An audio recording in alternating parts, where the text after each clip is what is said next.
আজ শেয়ার করব পুষ্টিগুণে সম্পূর্ণ সজনে পাতার রেসিপি।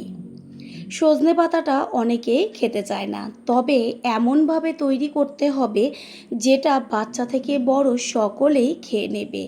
সজনে পাতার মধ্যে আছে অনেক গুণাগুণ। সবথেকে বড় গুণ হচ্ছে উচ্চ রক্তচাপ নিয়ন্ত্রণ করে, রক্ত পরিষ্কার করতে সাহায্য করে, রোগ প্রতিরোধক ক্ষমতা বৃদ্ধি করে, চোখের দৃষ্টিশক্তি বৃদ্ধি করে, শরীরের ক্লান্তি দূর করে, আরও আছে অনেক উপকারিতা। নমস্কার বন্ধুরা, শ্বশুরবৌমা রান্নাঘর অ্যান্ড ব্লগ চ্যানেলে সকলকে স্বাগত। তাহলে কি করে তৈরি করব সেটাই দেখে নেওয়া যাক। রেসিপি তৈরি করার জন্য এইখানে আমি ডাল সমেত সজনে পাতা নিয়েছি। এবার সজনে পাতাগুলোকে ছাড়িয়ে নেব।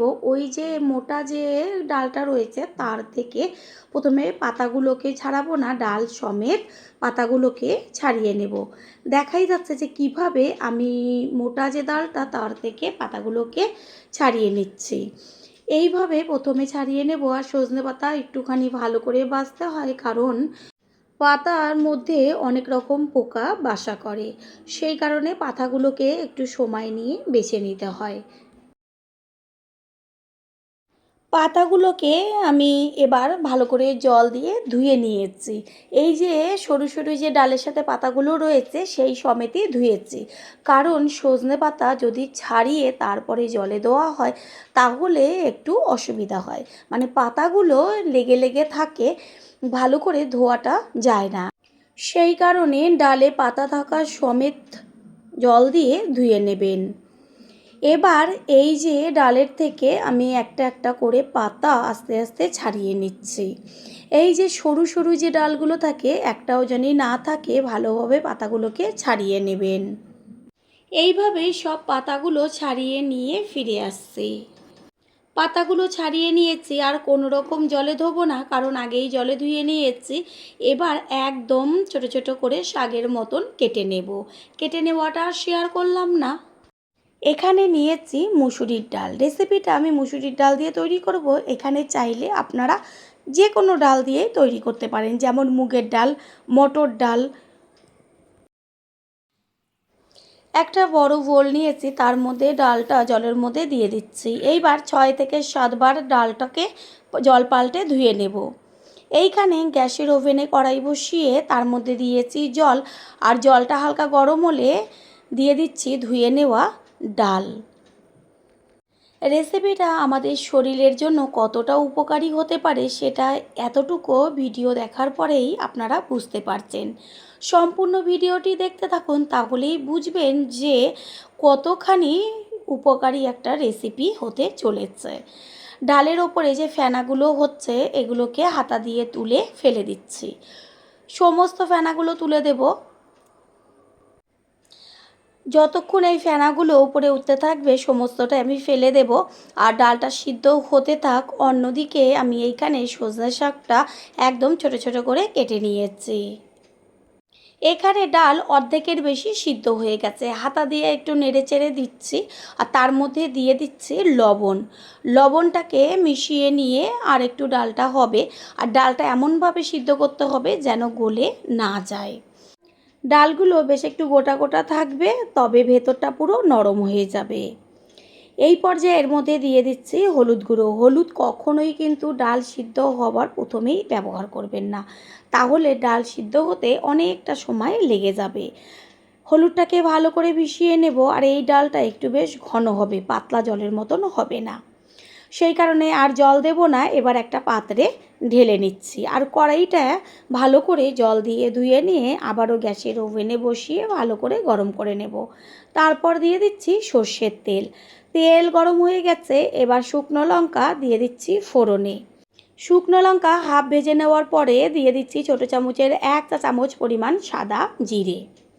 ফোড়নটাকে তেলের মধ্যে ভালো করে ভেজে নেব, আর যখন ফোড়নের থেকে সুন্দর একটা গন্ধ বেরোবে তখন এর মধ্যে দিয়ে দেব থেতো করে নেওয়া বেশ কয়েক কোয়া রসুন। এইখানে ডালের পরিমাণ অনুযায়ী রসুনটাকে ব্যবহার করতে হবে। আমি 10-12 কোয়া রসুন থেতো করে নিয়েছি। গ্যাসের ফ্লেম লোতে রেখে রসুনটাকে ভালো করে ভেজে নেব। রসুনের থেকে সুন্দর একটা ভাজা গন্ধ বেরোচ্ছে। এই পর্যায়ে এর মধ্যে দিয়ে দেব কুচিয়ে নেওয়া পেঁয়াজ। এইখানে আমি বড় সাইজের একটা পেঁয়াজ ব্যবহার করেছি। যদি মাঝারি সাইজের পেঁয়াজ হয় তাহলে দুটো অবশ্যই ব্যবহার করবেন। পেঁয়াজটাকে ভালোভাবে তেলের মধ্যে বেশ লাল লাল করে ভেজে নিতে হবে।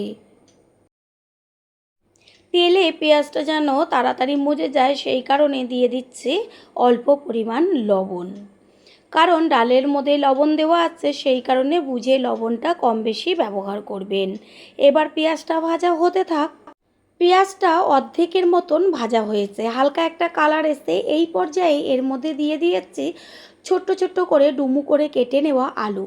এইখানে আমি একটা মাঝারি সাইজের আলু ব্যবহার করেছি। আর আলুটা দেওয়ার কারণ হচ্ছে বেশ ডালটা একটু মাখা মাখা হবে। আর আপনারা চাইলে আলু যদি কেউ পছন্দ না করেন অবশ্যই আলুটা বাদ দিয়ে দেবেন। আলু আর পেঁয়াজ এবার একসাথে ভাজা হবে, এমনভাবে ভাজতে হবে যেন ভাজাতেই সিদ্ধ হয়ে যায়। আলু অর্ধেক মতো ভাজা হয়েছে, এই পর্যায়ে এর মধ্যে দিয়ে দিয়েছি চিড়ে নেওয়া কাঁচা লঙ্কা। ঝালটা যে যেমন খাবেন সেই অনুযায়ী দেবেন। আর দেবো একদম ছোট্ট ছোট্ট করে কেটে নেওয়া টমেটো। এবার টমেটো, লঙ্কা, আলু সব একই সাথে ভাজা হয়ে যাবে। যে কোনো রান্নায় আমরা যদি একটু ভিন্নভাবে রান্নাটা করি তাহলে রান্নার টেস্টটাও বদলায় আর একঘেয়েমিটাও চলে যায়। সকলেই দেখবেন পরিবারে চেটেপুটে খেয়ে নেবে। আলুর মধ্যে এবার দিয়ে দেব গ্রেট করে নেওয়া আদা। আদাটাকে ভালো করে মিশিয়ে নেব আর বেশ ভাজা গন্ধ আসা পর্যন্ত ভালো করে ভেজে নেব। তাড়াতাড়ি সিদ্ধ হয়ে যাবার জন্য একটু কিছুক্ষণের জন্য ঢেকে দেব। এইভাবে ঢাকা থাক। পুরনো বন্ধুদের সবসময় আমাদের পাশে এইভাবে ভালোবেসে থেকে এগিয়ে নিয়ে যাবার জন্য অনেক অনেক ভালোবাসা। কিছুক্ষণ বাদে ফিরে এসে কড়াইয়ে ঢাকনাটা সরিয়ে দিয়ে আলুগুলো ভালোভাবে খুন্তি দিয়ে নেড়েচেড়ে দেব। খুন্তি দিয়ে আমি চেক করে দেখিয়ে দিচ্ছি যে আলুটা সুন্দরভাবে সিদ্ধ হয়ে গেছে। আলু যেহেতু সিদ্ধ হয়ে গেছে, ঠিক এই সময়ই এর মধ্যে দিয়ে দেব কেটে নেওয়া শাক। আর এই সজনা শাকটা তেলের মধ্যে দেওয়ার সাথে সাথেই একদম নরম হয়ে যাবে। ভালো করে শাকটাকে মিশিয়ে নেব। আর শাকের পরিমাণ আপনারা কম বেশি করে দেবেন ডালের পরিমাণ অনুযায়ী। তবে আমি একটু শাকটা বেশি ব্যবহার করেছি ডালে। দেখাই যাচ্ছে শাকটা কড়াইতে দেওয়ার সাথে সাথেই কতগুলো ছিল আর কতটুকু হয়ে গেল। এবার ঢাকনাটা চাপা দিয়ে দেব, শাকটাকে বেশ ভালোভাবে ভেজে নিতে হবে। প্রথমবার যারা আমাদের চ্যানেল ভিজিট করছেন তাদের আন্তরিক শুভেচ্ছা ও অনেক ভালোবাসা। আমাদের রেসিপিগুলো যদি ভালো লেগে থাকে সাবস্ক্রাইব করে দেওয়ার অনুরোধ রইল ও পাশে থাকা বেল আইকনে ক্লিক করলে পরবর্তী ভিডিওগুলো সবার আগে আপনাদের কাছে পৌঁছে যাবে। 4-5 মিনিট বাদে কড়াইয়ে ঢাকনাটা সরিয়ে দিয়ে সম্পূর্ণ শাকটাকে ভালো করে নেড়েচেড়ে দিতে হবে।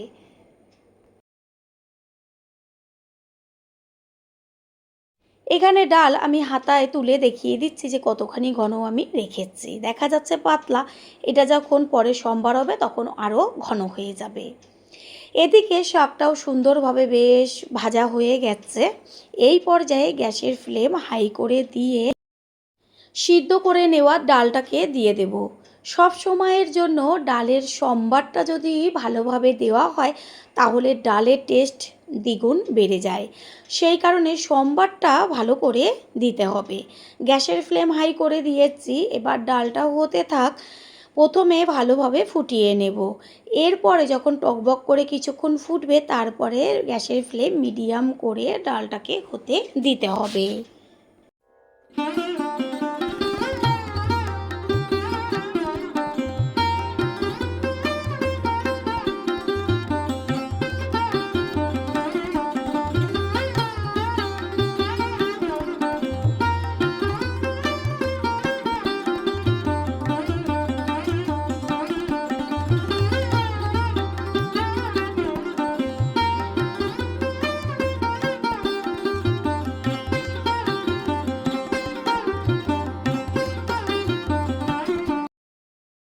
সমস্ত কিছুর ব্যালেন্সটা ঠিক রাখার জন্য দিয়ে দিয়েছি একদম অল্প পরিমাণ চিনি। চিনিটাকে মিশিয়ে নেব। ডাল একদম তৈরি হয়ে গেছে। এবার সবশেষে দিয়ে দিচ্ছি 1 চা চামচ পরিমাণ গাওয়া ঘি। ঘি দেওয়ার সাথে সাথে ঘিটাকে মিশিয়ে নিয়ে গ্যাসটা অফ করে দিতে হবে।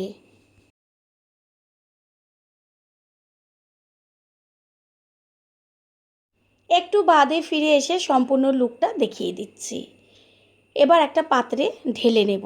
আমি বারবার রিকোয়েস্ট করব একদিনের জন্য হলেও ঠিক এই পদ্ধতিতে সজনে পাতা দিয়ে রান্নাটা করে খেয়ে তারপর এসে কমেন্ট করে জানিয়ে যাবেন যে রেসিপিটা কতটা টেস্টি হয়েছিল।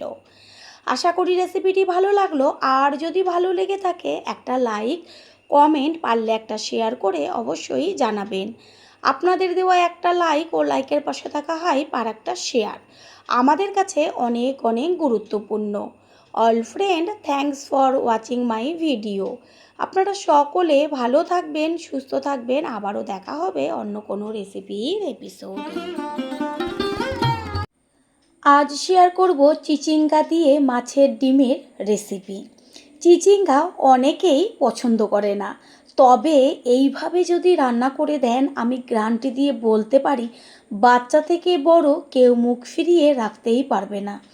ভাত, রুটি, পরোটা যাই করে দেন না কেন তাই দিয়ে চেটে পুটে খেয়ে নেবে। নমস্কার বন্ধুরা, শ্বশুর বৌমা রান্নাঘর অ্যান্ড ব্লগ চ্যানেলে সকলকে স্বাগত। তাহলে কি করে তৈরি করব সেটাই দেখে নেওয়া যাক। সবার প্রথমে এইখানে আমি 3টে চিচিঙ্গা নিয়েছি। চিচিঙ্গাগুলোকে এবার কি করে কাটবো সেটাই শেয়ার করব। একটা চাকু নিয়ে তারপরে চিচিঙ্গার গাটা ভালো করে ছুলে নেব। এটা একদম পাতলা একটা গায়ে খোসা থাকে, বেশ বাদামের খোসার মতন। সমস্ত সবজির যেমন গাটা বেশ মোটা করে খোসাটা ফেলতে হয়, এটা কিন্তু সেরকমভাবে না। ঠিক এইভাবে ওপরটা হালকাভাবে ছুলে দিলেই একদম সুন্দরভাবে খোসাটা উঠে আসবে। এইভাবে সমস্ত চিচিঙ্গাগুলোর গায়ের থেকে খোসাগুলোকে ছাড়িয়ে নিয়ে ফিরে আসছি। চিচিঙ্গার গায়ের থেকে খোসাটা ছাড়িয়ে নিয়েছি। এবার মুখের দিকের কিছুটা অংশ কেটে বাদ দিয়ে দেব। দুই পাশেরই একইভাবে মুখের দিকটা কেটে বাদ দেব। তারপরে বেশ ছোট ছোট পিস করে নিয়ে এবার মাঝখান থেকে অর্ধেক করে কেটে একদম পাতলা পাতলা করে কেটে নেব। কারণ চিচিঙ্গা একটু শক্ত ধরনের হয়, সেই কারণে রান্না করতে বেশি সময় লাগে। তবে আজ আমি যেইভাবে রান্নাটা করব একদম অল্প সময়ে দেখবেন চিচিঙ্গাটা হয়ে গেছে। এবার এই ছুরি দিয়ে বেশ পাতলা পাতলা করে কেটে নিয়ে ফিরে আসছি। সমস্ত চিচিঙ্গা কেটে নেওয়া হয়ে গেছে আর আমি কত পাতলা পাতলা করে কেটেছি সেটা দেখিয়ে দিলাম।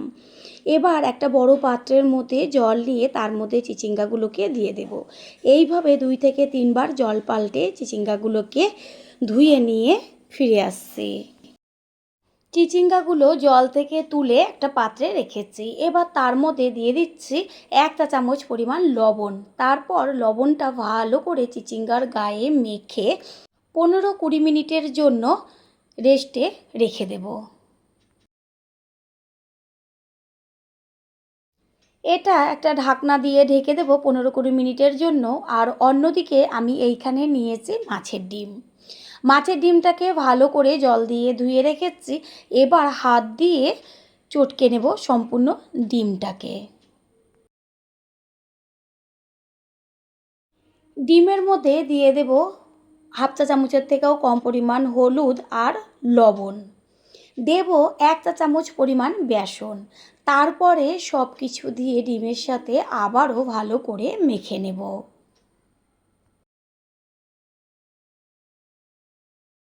ডিম মেখে নেওয়া হয়ে গেছে, এটা অন্যদিকে সরিয়ে রাখলাম।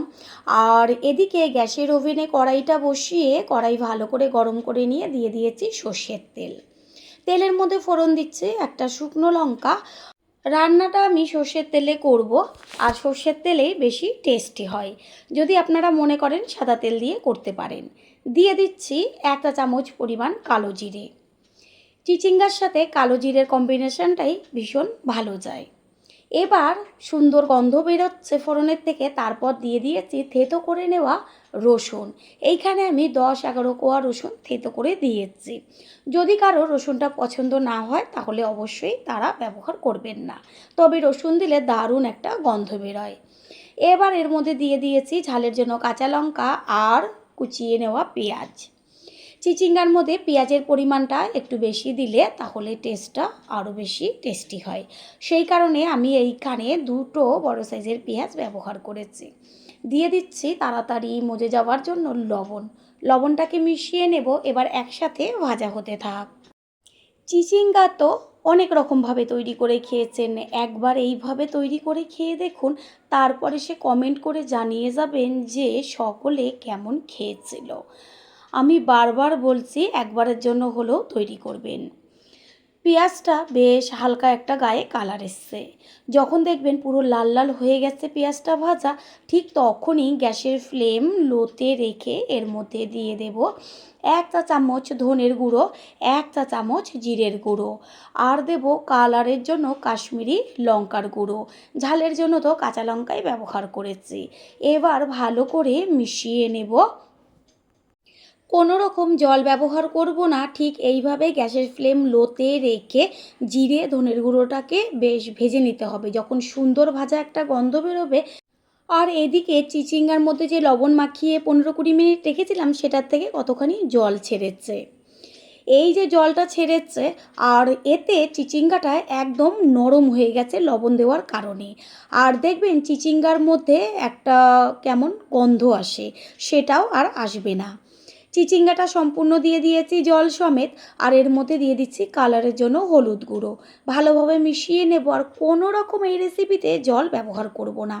এই যে জলটা বেরিয়েছে এতে চিচিঙ্গা খুব সুন্দরভাবে সিদ্ধ হয়ে যাবে, আর নরম তো হয়ে গেছে আগে, আরও তাড়াতাড়ি হবার জন্য ঢাকনা চাপা দিয়ে দিয়েছি। আর এই দিকে গ্যাসের অন্য ওভেনে একটা ফ্রাই প্যান বসিয়েছি, তার মধ্যে দিয়ে দিচ্ছি সর্ষের তেল। আপনারা চাইলে সাদা তেলও ব্যবহার করতে পারেন, তবে সর্ষের তেলটা দিয়ে রান্না করলে টেস্টটা একটু বেশি হয়। একদম অল্প পরিমাণের মধ্যে তেল দিয়ে দেব, 2 চা চামচ মতন তেল দিলেই হয়ে যাবে। যেহেতু ননস্টিক সেই কারণে তেল একদম বেশির কোনো রকম প্রয়োজন নেই। তেলটা গরম হয়ে গেছে, গ্যাসের ফ্লেম লোতে রেখে আস্তে করে মেখে নেওয়া ডিমটা এক জায়গায় দিয়ে দেব, তারপর খুন্তি দিয়ে একটু চারদিকে ছড়িয়ে দেব।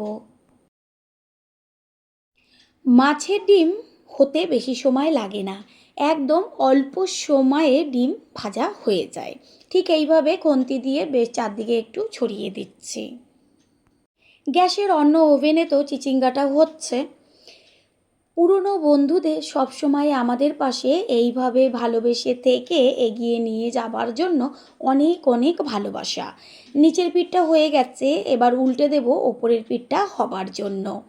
আপনারা চাইলে ডিমটা দেওয়ার সাথে সাথেই খুন্তি দিয়ে বেশ একদম ঝুরো ঝুরো ভুজিয়ার মতন করে নিতে পারেন, তবে আমি এইভাবে করছি, বেশ একদম ছোট ছোট পিস করব। নিচের পিঠটাও হয়ে গেছে, আবারও উল্টে দিলাম। এবার খুন্তির সাহায্যে একদম ছোট ছোট পিস করে নেব।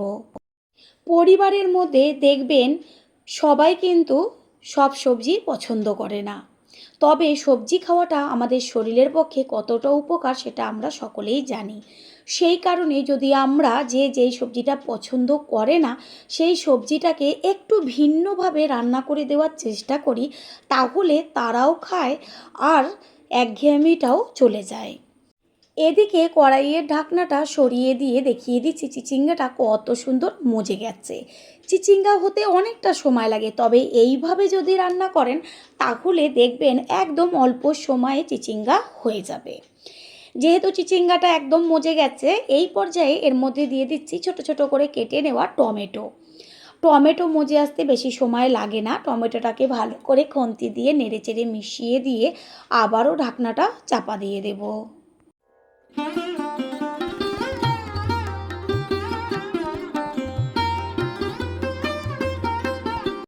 প্রথমবার যারা আমাদের চ্যানেল ভিজিট করছেন তাদের আন্তরিক শুভেচ্ছা ও অনেক ভালোবাসা। আমাদের রেসিপিগুলো যদি ভালো লেগে থাকে সাবস্ক্রাইব করে দেওয়ার অনুরোধ রইল ও পাশে থাকা বেল আইকনে ক্লিক করলে পরবর্তী ভিডিওগুলো সবার আগে আপনাদের কাছে পৌঁছে যাবে। একটু বাদে ফিরে এসে কড়াইয়ের ঢাকনাটা সরিয়ে দিয়ে টমেটো আর চিচিঙ্গাটাকে একটু ভেঙে চুড়ে দেবো খুন্তি দিয়ে। কত সুন্দর একটা মাখা মাখা ভাব হয়ে এসছে। এই পর্যায়ে এর মধ্যে দিয়ে দেব ওই যে একদম ছোট ছোট করে টুকরো করে রেখেছি ডিমগুলো, সেই ডিমটাকে দিয়ে ভালো করে নেড়েচেড়ে মিশিয়ে নিতে হবে।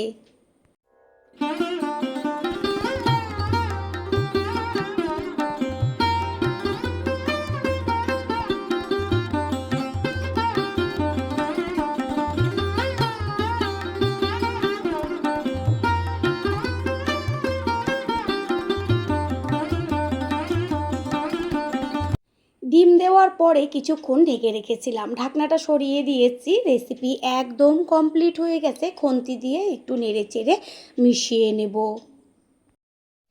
টেস্টটা আরও টেস্টি হবার জন্য দিয়ে দিচ্ছি ছোটো চামচের 1 চা চামচ পরিমাণ গরম মশলার গুঁড়ো। গরম মশলার গুঁড়োটাকে মিশিয়ে নেব। এবার গ্যাস অফ করে দেব। রেসিপি একদম কমপ্লিট হয়ে গেছে। গ্যাস অফ করে দিয়েছি। সবশেষে দিয়ে দিচ্ছি 1 চা চামচ পরিমাণ গাওয়া ঘি। ঘিটাকে মিশিয়ে নিয়ে তারপর কিছুক্ষণ ঢাকনাটা চাপা দিয়ে দেব।